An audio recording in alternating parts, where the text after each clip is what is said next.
So I want to thank everybody for signing on as we're it's about 2 minutes out. We'll try to start promptly at 8 o'clock. My name is Mark Osterberry. I'm the executive director for the Philadelphia County Medical Society. Again, I'll try to probably make this announcement a couple more times, but if you don't mind muting, that's important. Again, the speakers, we're all on the same sort of platform. So if there's any background noise or interruptions, that would be important. We will also make sure that you post your questions in the chat feature. We will take the questions at the end, and then there'll be another Q&A session at the very, very end of the meeting. So Robert just put up the agenda for today. We'll promptly start at 8 o'clock. We'll try to get into the first program, and then we'll have a short break around 10:10. So, and then we'll be back and finish up for the remaining two presentations. And again, we're about 1 minute out. Robert, just stay right there for right now. So we're good. I just want everybody to sort of get on. If again, I'm going to remind everybody that you can claim up to 4.25 CME credits through the Pennsylvania Medical Society, but you need to be a member of the Pennsylvania Medical Society and your county society. If you're not, you can't get the credits. So it's important if you're looking for CME credits, and we'll send out a reminder to everybody how to claim the credits at not the conclusion of the meeting, early next week. So hang in there.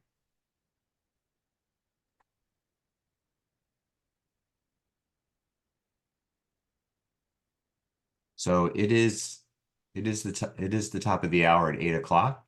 So as I said, if you're signing on, please make sure you mute yourself, and you're in for a treat this morning. Again, these are the presentations. We're going to start at 8. Robert, would you move the next slide? Again, as I said, 4.25 CME credits through the Pennsylvania Medical Society. Again, you need to be a member. You don't have to be a member of Philadelphia County, but you need to be a member of the Pennsylvania Medical Society. And again, you could be from another county. If there's any questions or concerns, you can post it in the chat and we'll get back to you on those specifics. Okay, Robert, next slide. Again, it's required that we post this let everybody know the accreditation process, and it was done through a committee, and it's AMA, PRA, Category 1 credits. Again, CME disclosure, something else, Dr. Nandi and Dr. Sass, there's no conflict, or there's a potential conflict of interest has been mitigated that we know of. Okay, Robert. This is your planning committee that's part of puts this program together. We're very blessed to have these people participate and be active. This is the 13th annual one, so they did it for the last many years, I should say. Robert, next slide. Again, I'm going to take the opportunity to introduce Dr. Harvey Lefton. He's been our program chair and the brainchild of this program for the last 13 plus years. Dr. Lefton is the past president of the Philadelphia County Medical Society, as well as the GI Society. You can see his bio and background are listed here. I won't go through the pain of reading it all, but I'm going to hand it over to Dr. Lefton now to sort of take it away and moderate the program for the rest of the time. Thanks very much. Okay, others will sign on. I want to welcome everyone. You are going to have a treat in that we have a number of young luminaries that are rising stars in the field of gastroenterology in Philadelphia. And welcome to all of you to sunny Philadelphia on this cold but warming day in late spring. If you have questions, you'll go into the chat room and enter them, and we will address them at the end of the lecture. I am really pleased that we have a number of young luminaries, future bright stars, shining stars in the firmament of Philadelphia gastroenterology. And we are going to start off with Dr. Mark Malamood, who is an assistant professor of medicine at Temple University School of Medicine. His major interest is that of esophageal disease, and he's going to bring us up to date as the other speakers bring us up to date in their specific fields, but he will bring us up to date as to where we're headed and all the new advances in esophageal disease. Gastroenterology used to be a very simple subspecialty. Now we have multiple medicines, multiple approaches, and certainly we are blessed by the amount of research that's being done. So without further ado, I'm turning this program over to Dr. Malamood, who's going to educate us on the present status of esophageal disease. Mark? Morning, everyone. Just get my slideshow up and we'll get going.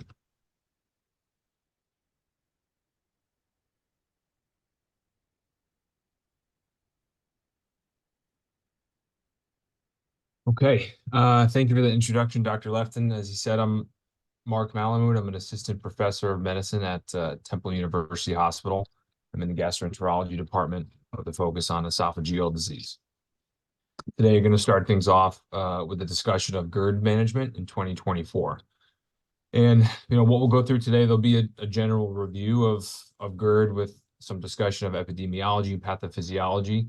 And we're going to go through diagnostic definitions, steps in the evaluation, a brief discussion on some of the mimickers of GERD before getting into various management options. As mentioned before, I do not have any disclosures.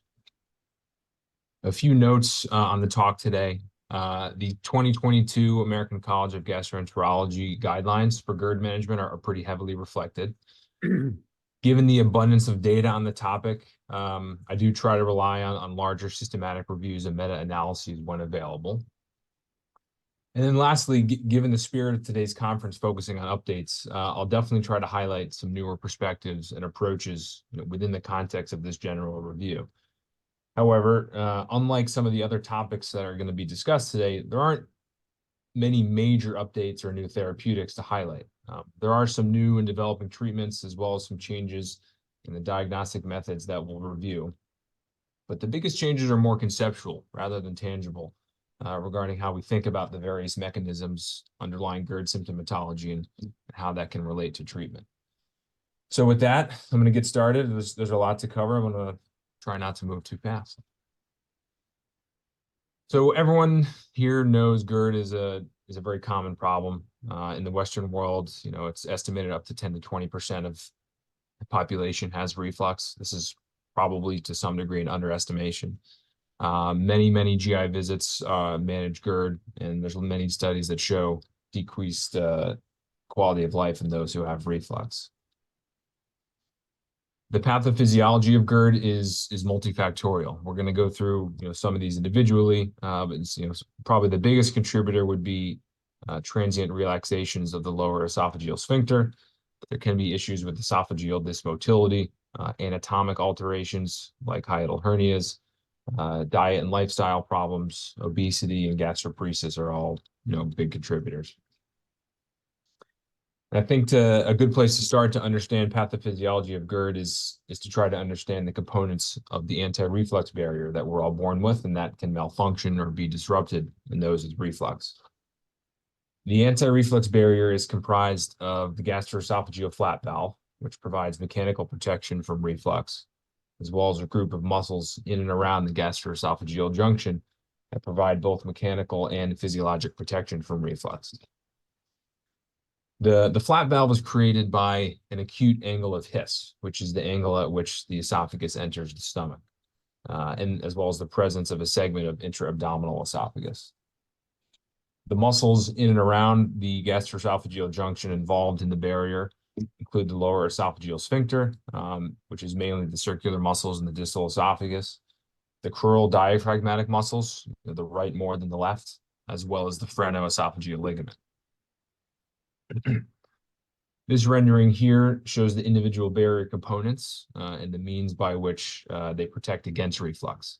So it's purely mechanical for the flat bowel. It's purely physiologic for the lower esophageal sphincter, and both physiologic and mechanical for the crural diaphragm.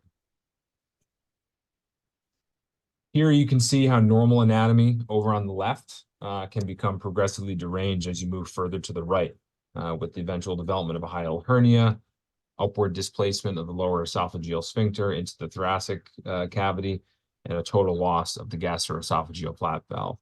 All of this basically completely disrupts all the components of the anti-reflux barrier. It can really contribute to the development of GERD. As disruptive as these anatomical changes can be, probably a far more common underlying mechanism for GERD is increased transient lower esophageal sphincter relaxations, even in the absence of any anatomical issues. At baseline, the lower esophageal sphincter has tonic contraction. It's intended to create a high pressure zone that exceeds gastric pressure and impedes the reflux of gastric contents into the esophagus. And transient relaxations occur physiologically to allow food boluses to pass into the stomach, as well as gas to exit the stomach when we belch. Increased relaxations are pathologic, and they're a prominent mechanism for GERD. There are many triggers for these non-physiologic transient relaxations that you can see listed here. And this is the rationale, at least in part, behind many of the diet and lifestyle recommendations that are made for those with GERD. So you can see a number of individual foods or beverages or medications here that can cause these. Gastric distension can be caused, by larger meals, from gas-containing meals or beverages, as well as intestinal gas production, potentially via SIBO or gastroparesis with resultant fermentation of food.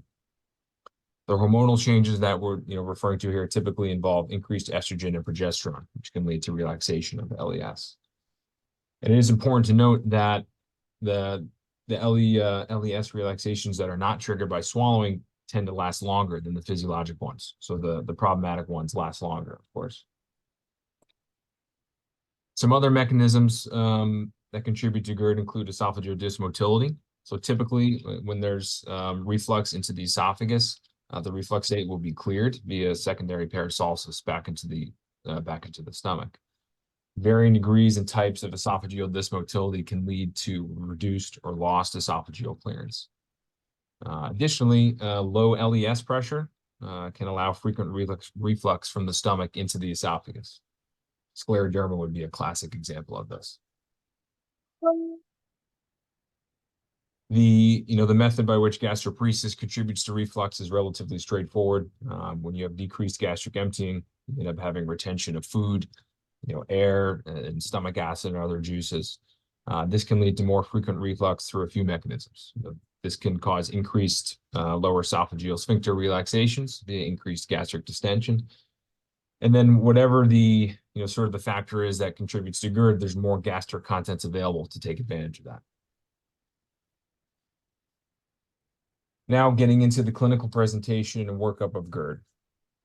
When you think about GERD symptoms, you want to differentiate between typical and atypical symptoms. And the main typical ones would be heartburn or regurgitation. Some would consider chest pain as part of this. The atypical symptoms are kind of everything else that can at times be attributed to GERD, whether it's esophageal or gastric issues like globus sensation, nausea, epigastric pain, belching, and hiccups, as well as extraesophageal symptoms, chronic cough, chronic need to clear the throat, voice changes, upper airway issues like laryngitis and asthma, sinusitis, bad breath, kind of you name it, it can be blamed on GERD. And how we treat and work up GERD patients will be very dependent on the profile of the symptoms that they have. And as you start to develop your management plan, it is important to remember that heartburn does not automatically equal GERD. Typical symptoms, particularly heartburn, often are due to GERD, but not always.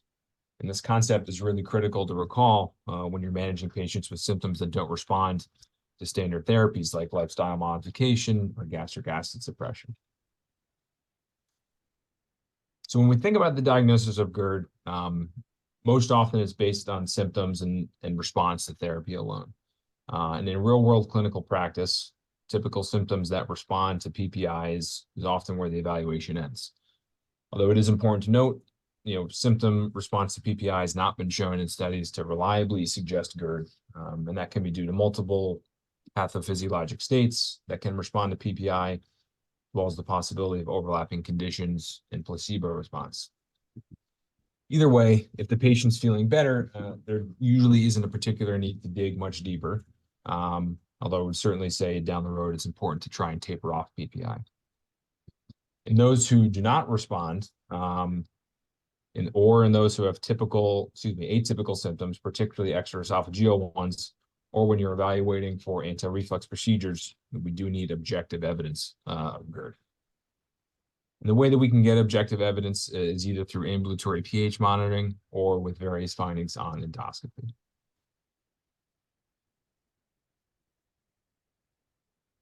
This is a simplified flow sheet that combines the diagnostic pathways that are put forth by the American Gastroenterology Association and the American College of Gastroenterology. The initial steps in the pathway depend upon what the presenting symptoms are. Specifically, if the patient has typical GERD symptoms with or without our typical ones, or atypical ones alone. As we kind of mentioned before, if you have typical symptoms, usually the first step is going to be a PPI trial. If you have a complete response to that, then again, that's sort of the end of the road and you can eventually try to wean or discontinue. If you have an inadequate response, then you may end up doing an endoscopy off PPI, and further down the road, not confirmed, you may move to ambulatory pH testing. If you have atypical symptoms only, then the next step sort of depends on what society guideline you're looking at. The 2023 AGA guideline recommends going towards endoscopy next. The ACG 2022 guideline recommends doing ambulatory pH testing off PPI next. In my practice, I typically follow the ACG guideline and do testing next in these situations, but you can't really be faulted for going either way. So what are we looking for in these various tests? So in endoscopy, there are a few findings that can be considered conclusive evidence for GERD. That would include the presence of either LA, B, C, or D esophagitis, biopsy-proven Barrett's esophagus, or a peptic stricture. LAA esophagitis is not considered conclusive because it can be seen in about 5 to 8% of healthy subjects. Now, the classification of LAB esophagitis as definitive evidence for GERD is one of the newer updates I wanted to highlight today. The Lyon consensus is the main international protocol for diagnosing GERD. And in its updated second iteration, which came out earlier this year, LAB esophagitis is now considered conclusive for GERD. This change was made because the initial studies that validated the LA classification did note similar acid exposure times between LAB and C esophagitis. And then more recent studies show the same thing along with similar response to PPI. So on endoscopy now, LAB esophagitis does get you the diagnosis of GERD. And just for a quick reminder, for those who don't know or may have forgotten what the LA classification means, this is a grading system based off the length and the circumference of mucosal breaks in the distal esophagus. And, it gets progressively more severe, moving from LAA in the top left to LAD down in the bottom right. And in that LAD picture, it looks like there's a peptic stricture also. So there's two diagnostic factors there. If for whatever reason the decision is made to pursue ambulatory pH testing, then there's a choice to be made between wireless pH monitoring or transnasal catheter-based pH impedance monitoring. Based off the individual patient and the clinical scenario, you may end up choosing one over the other. So wireless pH monitoring, which is also called the Bravo capsule study, involves the endoscopic placement of a small capsule that's about the size of the eraser of a pencil. It gets attached to the wall of the esophagus, 6 centimeters above the gastroesophageal junction. There are some positives and negatives to this study. Unlike the catheter-based study, there is no transnasal placement of a catheter, and thus it is much better tolerated by patients. And it can give you longer periods of data, up to 4 days of data. The negatives, it only measures acid level in the esophagus. There's no impedance data, and thus there's no information on the number of reflux episodes. It does require endoscopy and sedation for placement, and it is a little bit harder to calculate symptom correlation. On the other hand, we have transnasal catheter-based pH and impedance monitoring. So the positives of this test, in addition to measuring pH, it provides impedance data, which allows for information on the number of reflux episodes. You can get better symptom correlation with reflux episodes with this than a Bravo capsule. There is no endoscopy required for placement, and it does allow you to measure gastric pH, which can be helpful in patients you're worried about their metabolism of PPIs or whether they're adherent to PPIs.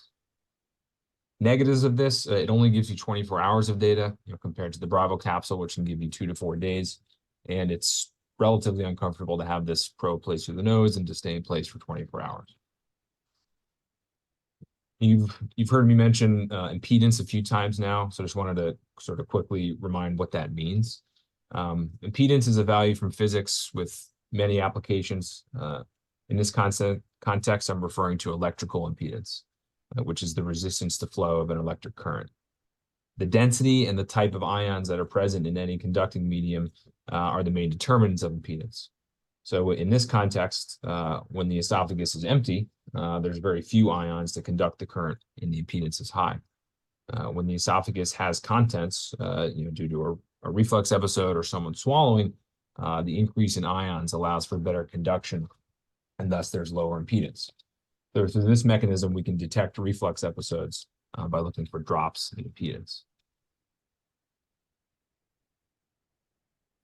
This is a readout of what a pH impedance study looks like. On the bottom, we have 2 pH tracings. The orange one is the gastric pH tracing, and the red one is the esophageal pH tracing. So that's how we look for the pH levels.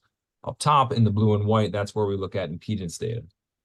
So the blue areas typically represent high impedance, and the whiter areas signify drops or low impedance, which can represent either a reflux episode or swallowing. In some instances, if there's esophageal dysmotility and there's stasis in the esophagus, that can lead to prolonged impedance signals. But we work through these, differentiate between swallows and reflux episodes, and this is how we can count the number of reflux episodes that exist. So, the metrics that we look for on these studies will vary to a degree by the type of study that you use. Both wireless and catheter-based studies evaluate esophageal acid exposure. Only the catheter-based pH impedance studies will evaluate for total reflux episodes. Esophageal acid exposure time, esophageal acid exposure is measured as the acid exposure time. The percent of the study with an esophageal pH less than 4 is essentially what we're looking for. So if you have more than 6% of the time with a pH less than 4, that's considered positive. For the 24-hour pH study, it's more than 6% over those 24 hours. And as for the wireless study, it's more than 6% on 2 or more of the study days. This, again, is another update that was made by the Lyon 2 consensus from prior, when more than 6% averaged over the course of an entire wireless study was considered positive. If you have less than 4%, then that's a negative study. And if you're between 4 and 6%, that's considered inconclusive. Total reflux episodes are technically considered an adjunctive metric by the Lyon 2 consensus. However, myself and many other esophagologists rely heavily on reflux episodes, independent from pH level for diagnosis, particularly important when we're evaluating extraesophageal issues. For this metric, more than 80 episodes in 24 hours is considered positive, less than 40 is considered negative, and 40 to 80 is inconclusive. I think it's important to note and to recognize that the human body is fluent, it's not robotic, so there will be day-to-day variation in not only pH, but in the number of reflux episodes. So if I see someone who tests, in the high 60s or the low 70s, I really start to lean towards this being a potentially positive test, especially when you consider that a lot of patients are going to modify their diet and their behaviors when they have, probes in place. They may not eat as much as usual, and they may be really under reflecting their level of reflux. There are some adjunctive metrics that you can look at on these studies that have gained some more attention, particularly from the Leon 2 that was released earlier this year. Two that we lean on particularly would be the reflux symptom association. This is essentially an attempt to correlate the occurrence of symptoms that patients report during the study with actual reflux episodes. There's a few metrics that we can use to make that correlation. And then the MNBI, or the mean nocturnal baseline impedance, is something that's gaining a little bit more attention. This is essentially a marker of mucosal integrity. We recognize that compromised mucosal integrity is seen as esophagitis increases, and this will end up leading to decreased impedance. So we can sort of associate indirectly decreased impedance with poor mucosal integrity, and thus likely the presence of either macroscopic or microscopic esophagitis. And there are certain values and cutoffs that we can look for the MNBI, that below which can be very suggestive of reflux, above which can be, can suggest against reflux. This is a table from the Leon 2 paper that's available that summarizes the interpretation of all these diagnostic criteria. I'm going to skip past it for time purposes, but this exists out there for your reference and practice. A last note on diagnostics. Barium studies are used often, and I would say these are not reliable indicators of GERD. The specificity for GERD is pretty poor compared to pH impedance studies, with only about a 50% correlation. If you do see reflux above the thoracic inlet, which the radiologist will comment on sometimes, that may increase sensitivity to a degree. But overall, these studies really should not be used as a means of either diagnosing or ruling out GERD. So before discussing how we manage, objectively confirmed GERD, it's worth noting what to do if you have a symptomatic patient who tests negative. And the approach really depends on what the primary symptomatology was. So if someone came to you with primarily atypical symptoms and they test negative, then the GI evaluation is pretty much complete, and I would refer them back to their primary or potentially a different subspecialist. If you have typical symptoms and negative testing, that's when you really need to consider different mimickers of GERD. There are several alternative diagnoses that can either cause GERD-like symptoms in the absence of GERD, or they can contribute to GERD symptomatology. A lot of these are listed here, and they run the gamut from cardiac issues, malignancy, different issues with esophageal peristalsis and esophageal function. One that we're going to focus a little bit more time on is the concept of visceral or esophageal hypersensitivity. So some brief notes on some of these mimickers. So for achalasia, if you're concerned about this, you're going to do an esophageal manometry to rule this out. Heartburn has been reported in anywhere from 13 to 68% of achalasia patients, depending what study you look at. There is a small older study with only 32 patients that noted heartburn preceded dysphagia in a large majority of achalasia patients. So that it's theorized that in some that could be sort of a precursor to the more typical symptoms. This could end up happening, due to direct mucosal irritation from retained esophageal contents, fermentation of retained esophageal contents leading to higher esophageal acid, as well as abnormal motor activity in the esophagus, which triggers a sensation of heartburn. Eosinophilic esophagitis needs to be considered as well, and this would be ruled out with an endoscopy and with biopsies in the distal and proximal esophagus. It is known that heartburn and chest pain are frequent complaints in those with EOE. There's some studies that suggest heartburn can be the presenting symptom in up to 27% of adults diagnosed with EOE, and an even higher percent in children. There's other data that suggests EOE is unlikely to be the cause of your GERD symptoms without having dysphagia, but I'll say anecdotally, I've had more than a few patients without dysphagia who ended up having EOE. Some of the other mimickers, how you would work them up: malignancy and other types of esophagitis. You want to do an endoscopy with biopsy. Cardiac disease, obviously, you're going to refer to cardiology. If you're worried about gastroparesis, you'll get a gastric emptying study. And if you suspect someone may have rumination syndrome, you're going to do an esophageal manometry with a specified rumination protocol. That involves having patients eat, typical trigger foods or solid foods after the standard manometry, and they're observed for a period of time afterwards. And you're looking for increases in intragastric pressure, followed by retrograde drops in impedance, signifying reflux of the bolus all the way back up into the mouth. I want to spend a little bit more time talking about reflux hypersensitivity and functional heartburn, because I think these are really, really important in this area. So these symptoms from a patient perspective are relatively similar. They both involve, the presence of typical GERD symptoms, heartburn, and at times regurgitation. Both will have a normal endoscopy. Both will have had EOE and other major esophageal motor disorders ruled out. The difference sort of comes into their response to, acid suppression as well as their GERD testing. In reflux hypersensitivity, you'll have negative, testing for true GERD. But if you had, catheter-based testing with the ability to detect reflux episodes, you may note symptom correlation with a normal amount of reflux episodes. In functional heartburn, there'll be negative GERD testing and no symptom correlation of reflux episodes. This is a really important concept to be aware of, because these, one study has suggested that these two conditions together can account for potentially up to 90% of those of heartburn that are refractory to maximal acid suppressive therapy. The common thread between these two is a decreased sensation, decreased threshold for sensation in response to visceral stimuli, also called visceral hypersensitivity.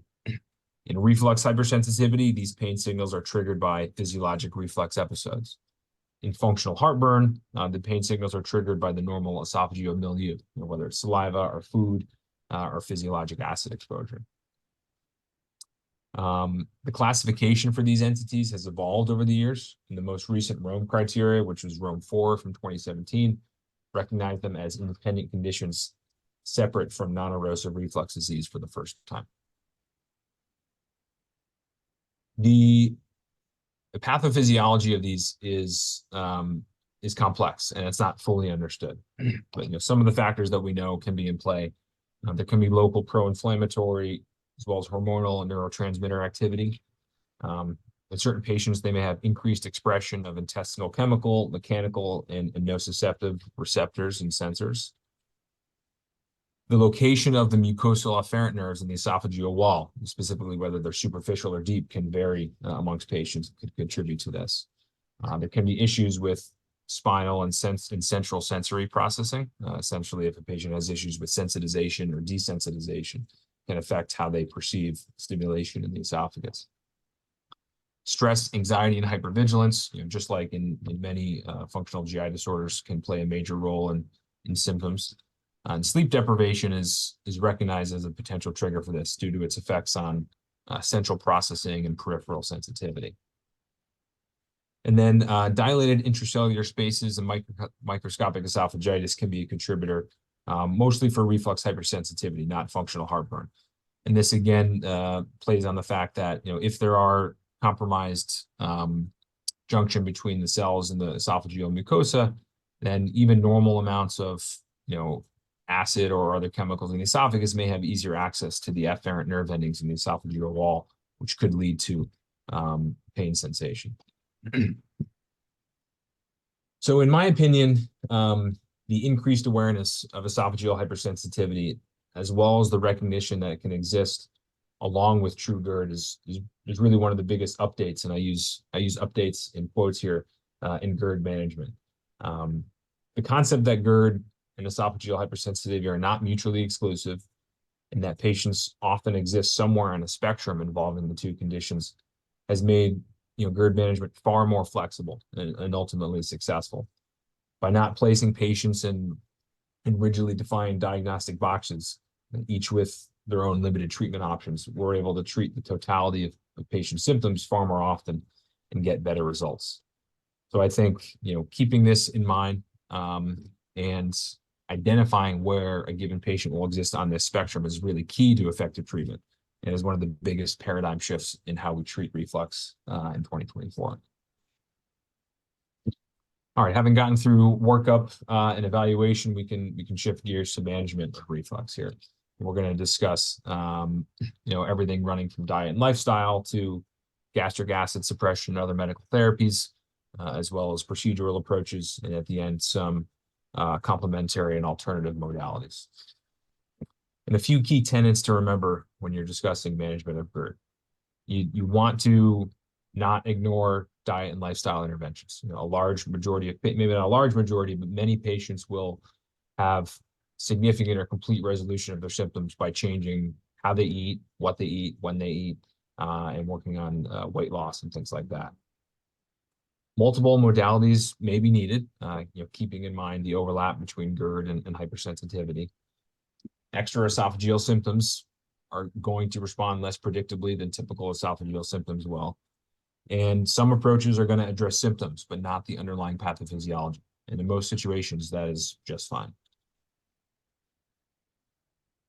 So to begin, diet and lifestyle factors are frequent contributors to both true GERD pathophysiology as well as GERD-like symptoms. Either way, addressing them can really reduce symptoms and improve quality of life. As you can see here, some of the interventions will address underlying symptoms of GERD, and some will address the underlying pathophysiology, while some do both. Dietary choices are a major lifestyle target, given that many have symptoms triggered by certain foods. For some foods, this is going to be due to direct effects on the LES by triggering relaxations. This can include chocolate, specifically chocolate with high cacao content, peppermint, high-fat foods, and alcohol.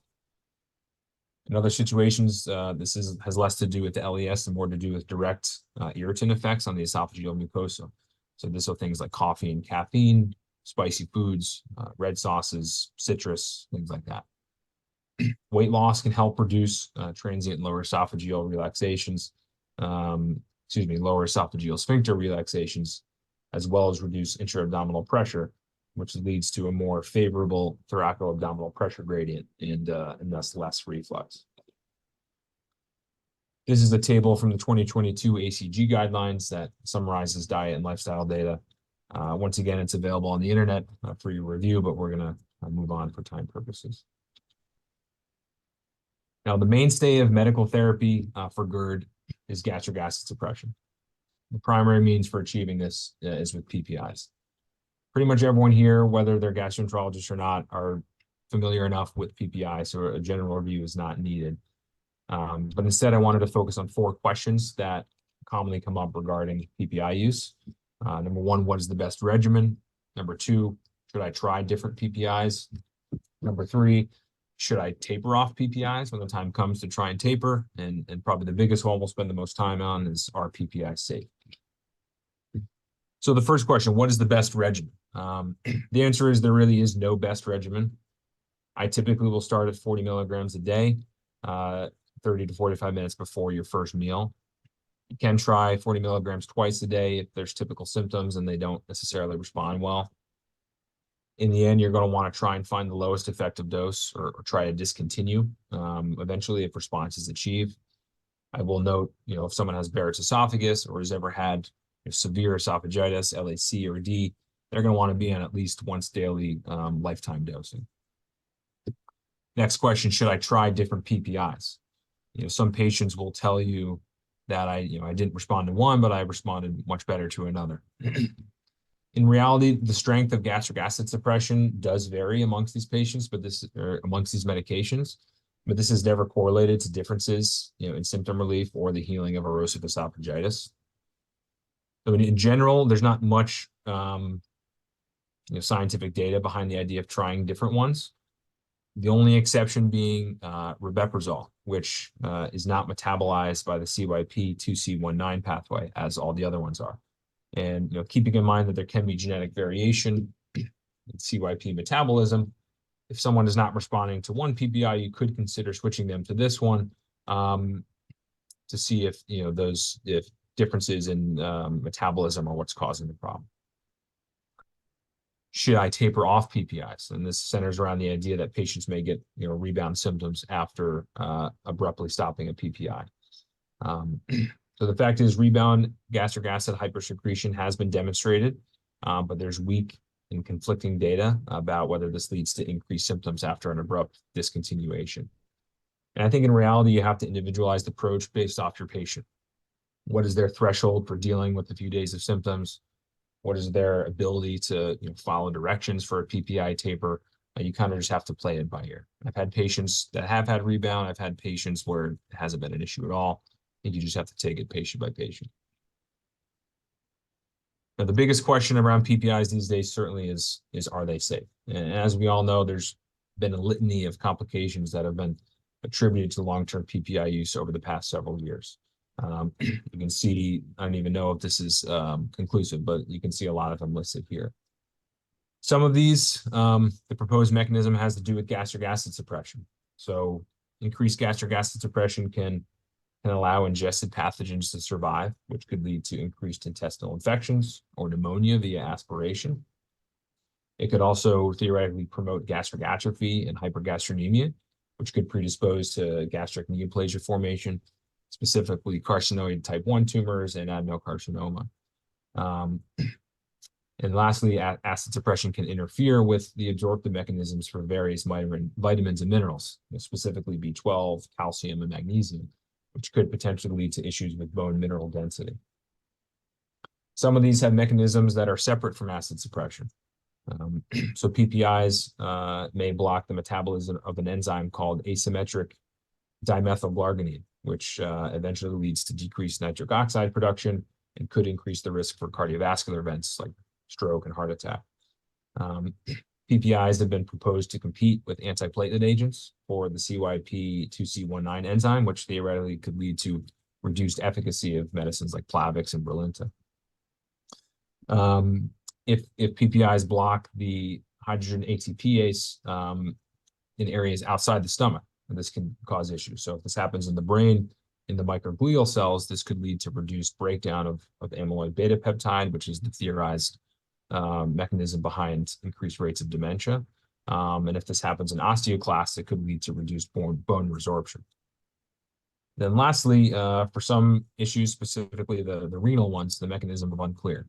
So why some patients develop acute interstitial nephritis and eventually progress to CKD is really not known. So if we were really to dig into PPI safety and discuss all of the various proposed complications, this could be an hour-long talk in and of itself. But there are some broad themes that are important to keep in mind. All the studies that propose these complications are observational only. So that means, they can comment on association, but not causation. Most of the studies have very significant potential for bias via confounding or protopathic bias. And probably most importantly, for every study that suggests an association, there are equal or larger studies suggesting no association. Standing out amongst the crowd of literature is one large 2019 randomized controlled trial. It's the highest quality study on the topic, and it does give a little bit of more data-backed clarity here. So this was published in Gastroenterology in 2019. This was a nearly 18,000 patient study looking at patients on pantoprazole 40 milligrams a day versus placebo, and they looked at all of the various proposed adverse events in PPI. And essentially, there was no difference between the groups for any of them besides enteric infection, which I think makes sense conceptually. A little bit of a limited study in that, they did have a 3-year minimum follow-up, but the maximum was 5 years. So can't necessarily comment on patients who've been on these for decades. Some of the events were too infrequent for any real meaningful interpretation, specifically the rates of C. diff or gastric atrophy. And they did note a wide confidence interval for a lot of the factors, which could limit the conclusivity of results. So in the end, they said a modest risk for some of these could not be fully ruled out. But of what we have, this is by far the most rigorous study, and it does give a little bit of clarity. And the only individual complication I want to give a little bit more time to is dementia, since this article in particular that came out last summer caused quite a stir. And this is something that I get asked about on a weekly basis. So this article from Neurology in August 2023 came out, and sort of the big headline take home was that there was a 38% higher risk of dementia if a patient had a cumulative PPI use for more than 4.5 years. So looking into the weeds of this study a little bit, it's important to note there was no difference of dementia noted current short-term or medium use PPI use. And this is in agreement with a very large 2020 study with 640,000 patients that showed no statistically significant or clinically important association between PPI use and dementia. This study here had very convoluted methodology with several potential confounders. And when you read the discussion, they admit themselves they had issues with how they kept track of who was taking PPI, who wasn't, how long they were taking them for. And essentially, they admitted they couldn't be sure that those in the PPI group were really using them as much as they thought. If anyone had taken it for a given day in a given year, they extended that out to 1 year of use. So there's an overestimation in the PPI group. And they also couldn't be sure if those in the control group, not on PPI, were actually not on it. So they may have underestimated what the control group exposure was.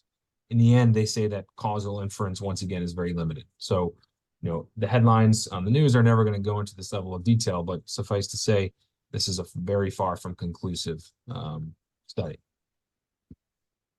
So the 2022 GERD guidelines do give some recommendations on this. They do state that for those who have no other risk factors for bone disease, they do not recommend increased intake of calcium or vitamin D, or that they have routine monitoring of bone mineral density. If there's no increased risk factors for B12, you do not need to do B12 supplementation or routinely monitor the levels. If there's no other risk factors for kidney disease, you don't need to routinely monitor creatinine. And if people do have chronic kidney disease, you could consider monitoring the function or consulting with a nephrologist. Then on the topic of interaction with Plavix and Brilinta, they hedge a little bit.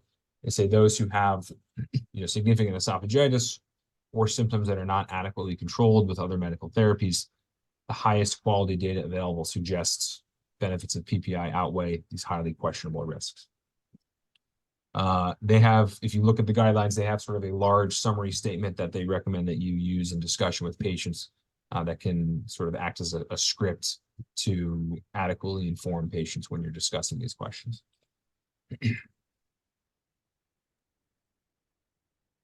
Moving on from PPIs, the next class of gastric acid suppressor would be histamine blockers. This is essentially famotidine, ranitidine, or Pepcid or Zantac. A popular approach is to add these on as before bed dosing if there's a suboptimal PPI response. Data suggests that there really can be limited efficacy after 1 month due to the development of tachyphylaxis. But I will say anecdotally, I have patients who perceive they do better on H2 blockers than PPI. So if that's the case and there's no underlying significant reason for PPI, there's no harm in letting them use H2 blockers. And then the last class of gastric acid suppression, this is another update recently, is a new class of medication, which is the potassium competitive acid blockers. The one that's available in the United States currently is called Voquezna or vonoprazan. This was approved in 2022 for treatment of H. pylori through these two regimens, and then approved last year for the treatment of erosive esophagitis, as well as heartburn associated with erosive esophagitis. Notably, is not approved currently for the treatment of heartburn in the absence of documented erosive esophagitis. So PCABs will inhibit acid secretion by the parietal cell hydrogen potassium ATPase by competitively binding the enzyme's potassium binding site. This is in contrast to PPIs, which inhibit the entire enzyme itself. And we have PPIs, they're pretty effective, and it's important to ask, why are PCABs better than PPIs, or why would they be? So for a few proposed reasons. So PCABs are acid stable. This eliminates the need for enteric coating, and this will also allow for a more rapid onset of action. PCABs do not have any specific timing requirements. They have a longer half-life, and they have an ability to bind active and inactive proton pumps. This is compared to PPIs, which have a pretty short half-life of only 1 to 2 hours. and they will only bind active proton pumps. So this means they have to be taken, about 30 to 60 minutes before meals to ensure that they're present in the secretory canaliculi of parietal cells at a time that coincides with the postprandial peak of active proton pumps. So for both of these reasons, PPIs might be, or PCABs may be better adhered to than PPIs due to the less stringent timing and the quicker noticeable effects. Moving on from gastric acid suppression, other classes of meds that may help. Alginates are something that I think have been looked at more recently. Alginates are structural polysaccharides that are derived from brown algae. When they're combined with gastric acid, they can form a gel-like raft that will float at the top of the gastric acid pocket, which can act as a mechanical buffer to reflux into the esophagus. And it may offer some degree of mucosal protection as well. So this is really a more of a physical rather than chemical protection compared to the more chemical PPI effect. 2017 systematic review, demonstrated that the efficacy of alginate therapy in GERD symptoms was better than placebos, better than antacids, but probably inferior to PPI and acid suppressor. So for me, I consider these in those who don't have a complete PPI response, in those who have esophageal or reflux hypersensitivity, or in those who want an alternative to PPI. The main available option here is Gaviscon. But when you're recommending this, you need to tell patients to get Gaviscon double action. Regular Gaviscon is just an antacid. It's essentially calcium carbonate. The double action has both the calcium carbonate antacid effect as well as the alginate. Another medical option that can be considered is baclofen. So this is a GABA-B agonist that reduces transient lower esophageal sphincter relaxations and thus reflux and belching episodes. It's dosed 3 times a day at varying doses. Can be complicated by some neurosuppressive side effects like dizziness and somnolence, so that's something that you want to warn patients on. Recent ACG guidelines recognize it as an adjunctive option, but only if there's objective evidence for reflux. In my practice, I consider this in those with objectively confirmed GERD, especially if it's regurgitation predominant, if there's a poor response to first-line therapies. And then lastly, on medicine, some things that are sort of commonly suggested but are not actually recommended would be prokinetics. There is no data to suggest any benefit of using prokinetics in GERD management outside of patients who have concomitant gastroparesis, and if you're trying to treat the gastroparesis.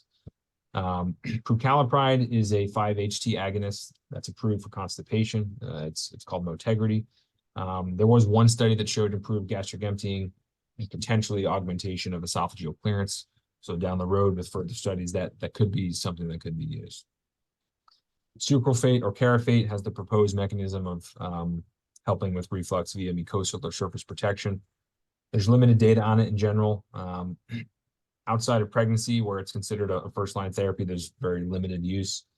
In cases of severe esophagitis, I'll sometimes use it initially to help with healing. But beyond that, it's not something that really should be relied on for GERD.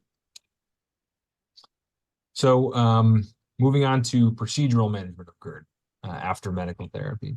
A few general principles. The goal here is to reestablish an effective anti-reflux barrier. This is only for patients with objectively diagnosed GERD without response to medical therapy, or if there's a real desire or need to come off of medical therapy. The approach will depend on anatomy, as well as esophageal motility, suitability for surgery, and patient preferences. Typical reflux symptoms are going to respond more predictably than atypical ones.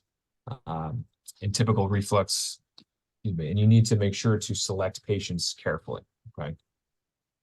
So a quick reminder of the ways in which anatomy can get altered in GERD. Again, moving from normal on the left all the way to the right with development of hiatal hernia and complete disruption of the anti-reflux barrier. And the idea behind all of the procedural managements is to correct this and reestablish normal anti-reflux barrier function.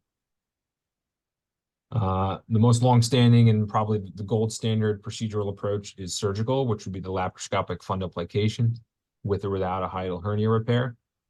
This involves using extra tissue at the top of the stomach to create almost like a belt around the bottom of the esophagus that reestablishes the anti-reflux barrier. This can also correct anatomical changes to improve the gastroesophageal flap valve. This is the gold standard procedural approach. It can be a 360-degree wrap or a partial 270 or 180-degree wrap.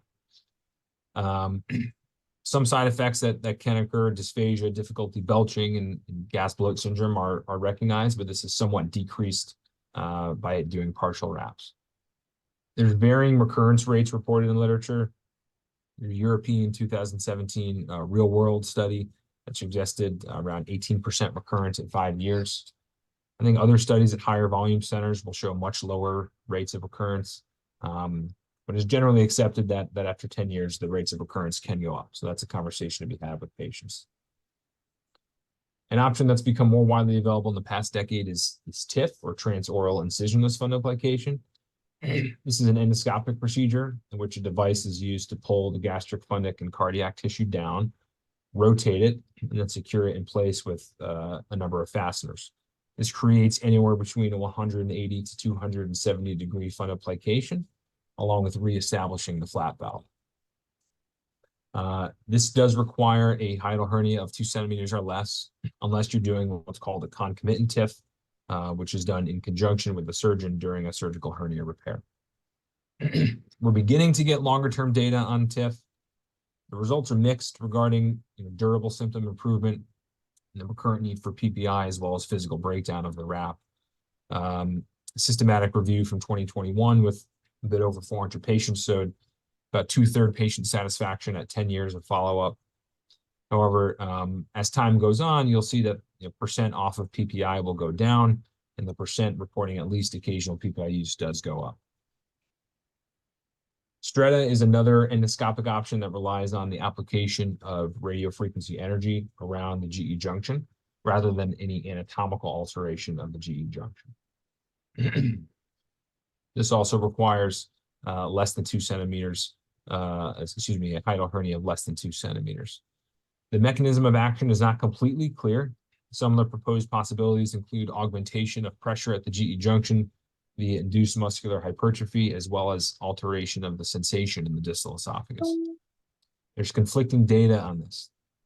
There's large meta-analyses that suggest reduced acid exposure, reduced need for PPI, as well as improved quality of life at 5 and 10 years, and others suggesting, and there's other meta-analyses that suggest the total opposite. In the 2022 guidelines, they say they cannot recommend it. In my practice, I see it as an option to offer to certain patients, particularly those who are post-bariatric surgery, who anatomically can't have a fundoplication, as well as poor surgical candidates or those who want to avoid surgery. Another option is magnetic sphincter augmentation, or LINX. This is a string of titanium beads with magnetic cores that get surgically implanted around the distal esophagus. This is a shorter and less invasive surgery than fundoplication, unless you have to do a hernia repair at the same time. It leads to less gas bloat syndrome. It's more easily reversible than fundoplication and is associated with less dysphagia. It has been noted to be superior to twice-a-day PPI for regurgitation, and that did via an ACG recommendation. There's no direct comparisons between LINX and fundoplication, but there are observational studies that suggest similar outcomes. One of the main concerns about LINX was the possibility of erosion into the esophagus. Studies have subsequently shown that this is likely an overblown concern with a pretty low rate of occurrence. Something that you do need to pay attention to is whether or not patients have any condition that would necessitate routine MRI, since you cannot have an MRI of a strength of more than 1.5 Tesla with this in place. In the end, surgeon familiarity and insurance coverage may limit the availability of LINX to a given patient. Now, gastric bypass in obese patients is often the preferred procedural approach. It's theorized to improve GERD via weight loss, significant reduction in acid-producing parietal cells, and more rapid gastric clearance. And it's often the preferred approach for surgeons in obese patients due to the recognized relationship between obesity and GERD, concerns regarding wrap herniation and breakdown in obese patients, as well as increased technical difficulty of doing a fundoplication in an obese patient. The data on it is not clear-cut, and variability does exist regarding the outcomes and complication rates for fundoplication in obese versus non-obese patients, as well as GERD recurrence rates after gastric bypass. There was one large study with about 2,500 patients that showed at 2 years, up to 49% had recurrence. And the last sort of procedural thing we'll talk about is possible sort of future direction here, which is a variety of anti-reflux mucosal interventions. These are all intended to induce mucosal scarring and restriction in the gastrocardia and GE junction in order to improve barrier function. And this comes in sort of 3 different flavors. There's anti-reflux mucosectomy, which can be performed via endoscopic mucosal resection or endoscopic submucosal dissection. Anti-reflux mucosal ablation, which is performed using hybrid ABC, or finally anti-reflux band ligation using a bander similar to in variceal disease. There's not a huge amount of data, but some of the themes from the available data, mostly small studies with small numbers and short follow-up up to 1 year, but there are good short-term outcomes. So the clinical success rate, which is typically defined as cessation or reduction of PPI, is in the 80% for the mucosectomy and mucosal ablation, a little bit lower for band ligation.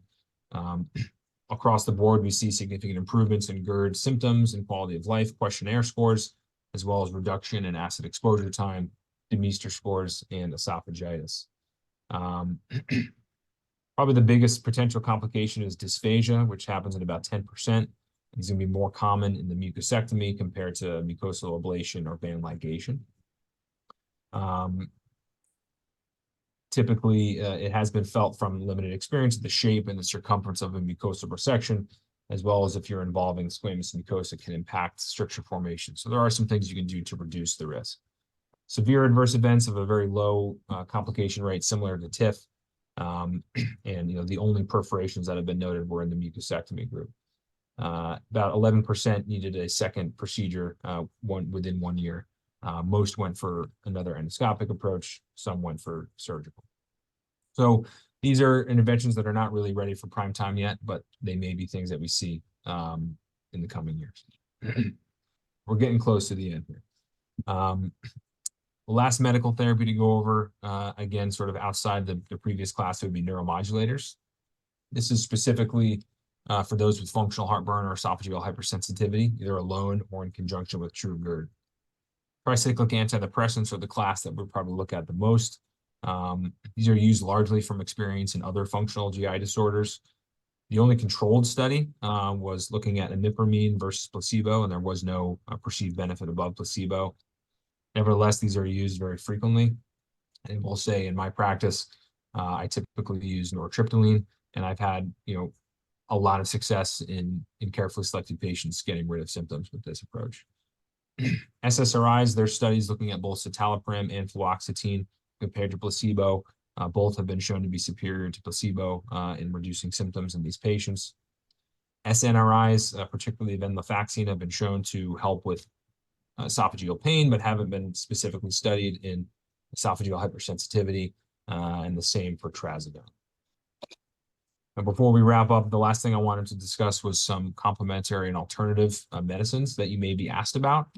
I think, in 2024, there's an increased patient awareness of alternative medications. There's a skepticism of more traditional medications, and we should have some fluency in these things if people are going to ask us about it. So just to go through some of the ones that I get asked about most frequently, apple cider vinegar is a very commonly used home remedy. The idea behind it is that hypochlorhydria in the stomach can lead to bacterial growth and fermentation, leading to gas production, gastric distension, and more lower esophageal sphincter relaxations. And essentially, if you drink vinegar, this will reduce hypochlorhydria. There's no data behind this. If people are going to do it, you need to warn them that it has to be diluted. And if a patient does have known esophagitis, I would really advise against it. Now, this is a word that I can never say correctly. Deglycerhizinated licorice is something I get asked about a lot as well. This is a product that's theorized to increase mucus production, which can lead to mucosal protection and a barrier effect. There's no data behind this. It can induce preterm labor, so that's something that you need to warn patients of. You also want to warn them that frequent intake of non-deglycerinated licorice can lead to hyperaldosteronism, so people need to be careful about what they take. Slippery elm is a supplement that I've seen used and people ask me about a lot. This contains something called mucilage, which turns to a gel when it's mixed with water. This can soothe esophageal mucosa and act as a protectant. Once again, you'll recognize a theme here. There's no data. Pregnant women should be advised to avoid because it can induce miscarriage. Aloe vera is a mucosal protectant and soother. There actually is data behind this. An 80-patient study showed that use over 4 weeks did reduce GERD symptoms. It's not controlled, but it did show some benefit. Heads up to patients, this can cause diarrhea. A combination of high hyaluronic acid and chondroitin sulfate comes in syrup and lozenges, and it can aid in mucosal healing. There's some uncontrolled small studies showing symptom improvement, and this is marketed in the United States as a product called GERD off. And then lastly, baking soda. It's alkaline, it neutralizes gastric acid, and it can be helpful as a PRN agent. Warn patients that excess use can lead to metabolic alkalosis. All right, I finally reached the end here. I hope this was a generalized review. It was very helpful for you, and I wanted to highlight again some of the updates for GERD in 2024. LAB esophagitis is now considered conclusive evidence for reflux. We're leaning more on adjunctive data points such as MNBI, manometric findings, as well as some histologic and impedance findings. The thresholds for diagnosis on a wireless pH capsule have changed. Positive test requires more than 6% on 2 or more days of the study. Probably the biggest change in my mind is increased recognition of esophageal hypersensitivity as an independent entity, and that patients will exist on a GERD hypersensitivity spectrum. The potassium competitive acid blockers are here. PPIs remain safe, but expect more questions about alternate treatments. And lastly, anti-reflux mucosal interventions might be the next wave of anti-reflux procedures, but we're not quite there yet. That's all I've got. I hope you guys enjoyed, and I can look for any questions in the chat if there are any. There's a question in the chat. If you could expand a little more on the primary or primary care physicians, what is LAB esophagitis? Sure. So you can go back to one of my previous slides here. The LA classification is essentially a description of mucosal findings and mucosal breaks that are found on an endoscopy. So I'll get to the slide here where we highlight it specifically, and I'll walk you through it. So what you're looking at here on the top left is the most mild LAA. On the bottom right is LAD. LAB esophagitis, which is in the top right, involves mucosal breaks that are more than 5 millimeters in length up the esophagus, but do not. See the screen. Excuse me? I still see the reference page. Oh, okay. How's that? All right. Well, No, you're still, there you go. we got it.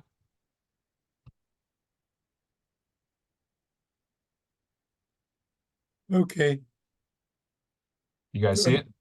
yeah, All right. now you're on. All right, so mucosal LAB esophagitis is a mucosal break that's more than 5 millimeters up the esophageal lumen, but does not extend circumferentially between 2 mucosal folds. LAA esophagitis would be breaks less than 5 millimeters, and then once you get to C and D, you've got those longer breaks, but the difference is involvement more than or less than 75% of esophageal circumference. And then let's see, related to GERD, a patient with a 20-year history of malt lymphoma thought to be caused by H. pylori has been treated, then recurred, and then treated again. There's no evidence of disease for 5 years and no symptoms of GERD. Prophylactic PPIs have been prescribed for the past 20 years because although there's no evidence to support its use, it can't do any harm and it might do some good. What would you tell this patient? Continue PPIs or stop them? In patients without an objective need for PPIs, it's always a conversation. And my personal practice is that less medication is always good.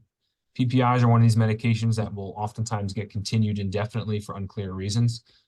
If I don't have a good reason for someone to be on it, I will always challenge them to stop it. I'll warn them about the possibility of rebound symptoms in the first few days, and I ask them to push through it. And if they find, it's been a week, 2 weeks, nothing is really different, then you probably didn't necessarily need this. If you are feeling, significantly worse off PPI, then it probably was doing something for you that you didn't recognize. And we'll try and find the lowest effective dose. If there's a significant reason medically to not be on PPI, you can try some of the alternative reflux therapies.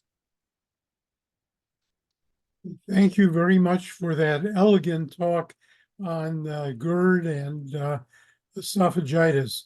I think we have a lot to ruminate on, and I think it was really quite informative.